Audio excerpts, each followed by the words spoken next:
রাজশাহী ও নাটোরে বেশ কয়েকটি প্রকল্পের উদ্বোধন করেছেন স্থানীয় সরকার উপদেষ্টা আসিফ মাহমুদ সজীব ভুঁইয়া। সকালে রাজশাহী সার্কিট হাউসে 12টি প্রকল্পের ভিত্তিপ্রস্তর উদ্বোধন করেন তিনি।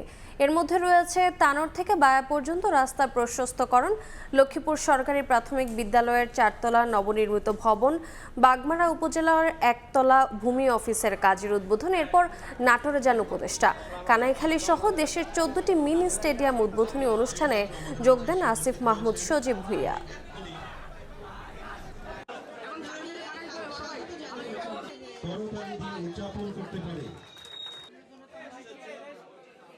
খেলাধুলার মধ্য দিয়ে সকল পর্যায়ে মাদক সহকারে সমাজের যে অশুভ যে প্র্যাকটিসগুলো আছে সেগুলো থেকে বের হয়ে আসা সম্ভব এবং উপজেলায় মাঠ, উপজেলা থেকে শুরু করে ইউনিয়ন পর্যায়ে মাঠ এবং তার ব্যবহারের মাধ্যমে আমরা আরও ভালো ভালো জাতীয় এবং আন্তর্জাতিক মানের খেলোয়াড় পাবো, এটা আমরা বিশ্বাস করি।